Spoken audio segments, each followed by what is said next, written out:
दास के आधार पर फैसला दिया, जहां कहा कि अनुबंध नाबालिग अनुबंध शून्य है और वहां किसी प्रकार के ऋण के लिए उत्तरदायी नहीं है।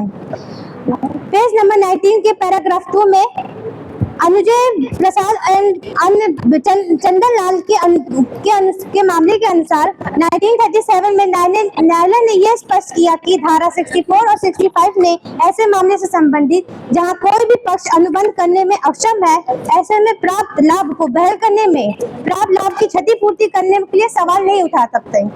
इसके अनुसार प्रतिवादी किसी ऋण का भुगतान करने के लिए उत्तरदायी नहीं है।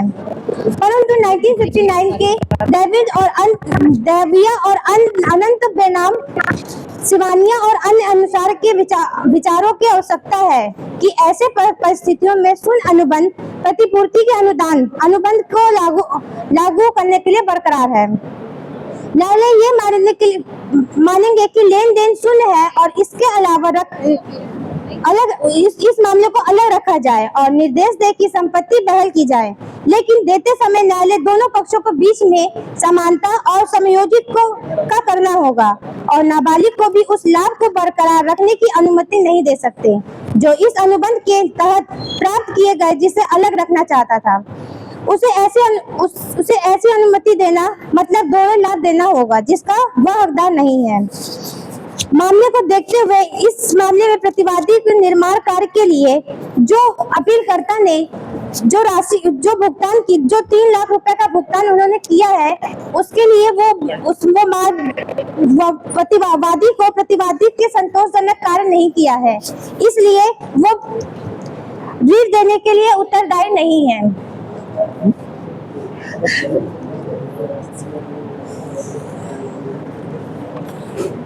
The council seek the permission addressed to prayer.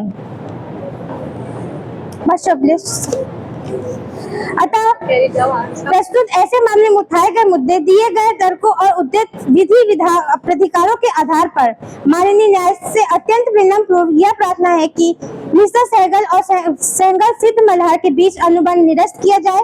मोरी बीबी बेनाम धर्मदास के मामले में पारित निर्णय को पुनर्विचार की आवश्यकता नहीं है। न्यायालय यह निश्चित और समुचित विवेक के आधार पर माननीय न्यायालय जो भी उचित समझे वह फैसला सुनाए।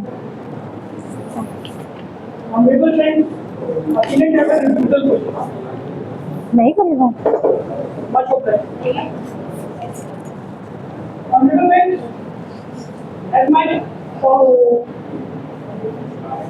Counsel has said that he was totally refused that we will not give the remaining amount which we suffered. But sir, I would like to drag that answer that Section 23 of the Special Relief Act says that respondent has relied to pay the remaining amount to the applicant. I have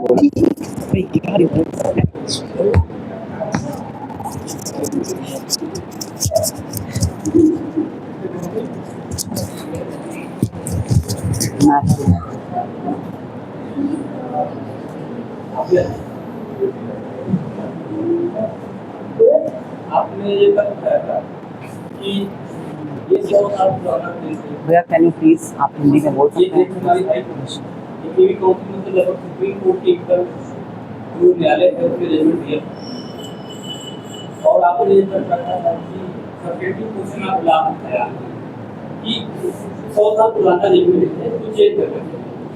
क्यों change करना चाहिए? क्योंकि आप इसको करने के लिए subjective question आप ला है। यस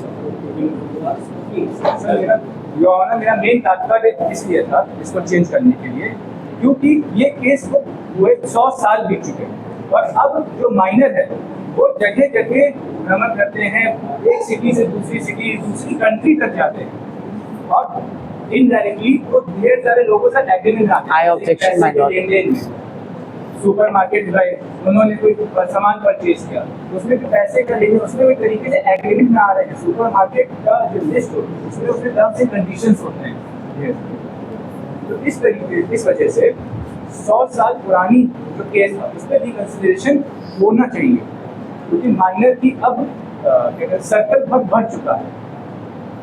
माइनर को लाइबल बनाने से और बहुत सारी असुविधाएं Yes, Your Honor, I agree with this. I agree with liable this. बनाने से और अच्छा होता है।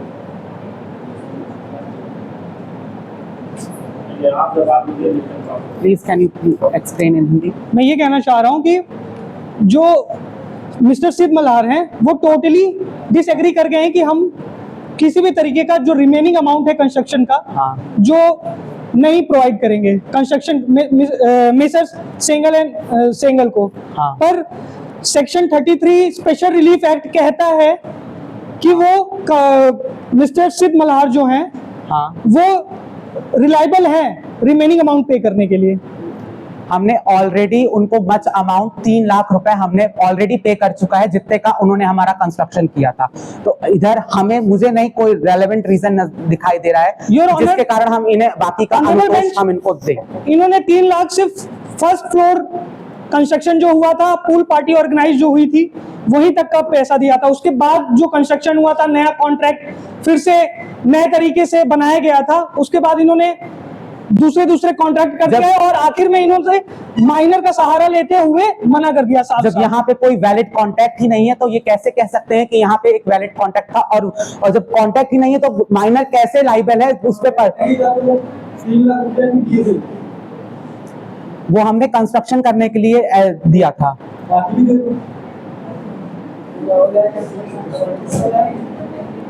तो सर जितना उन्होंने कार्य किया उतना मच हमने उसके बाद ही हमने 2 फ्लोर्स और बनाए थे। उसके बाद अगर कार्य हुआ तो जितना आप जो मतलब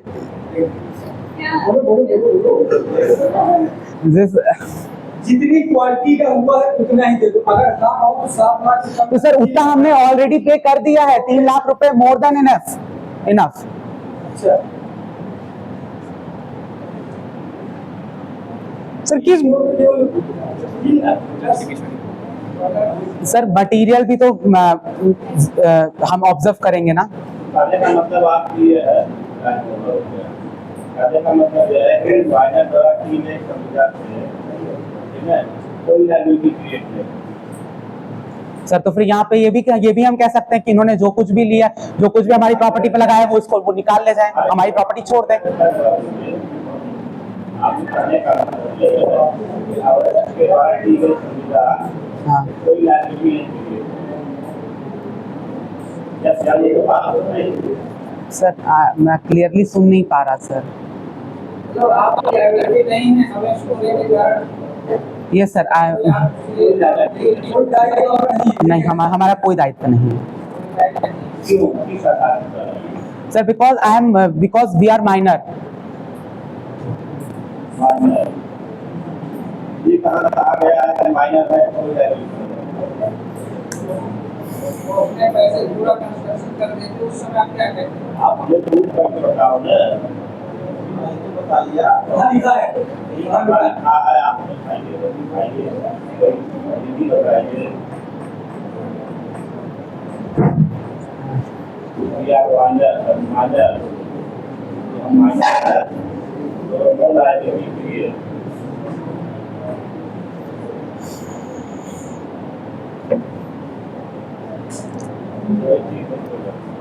मच obliged।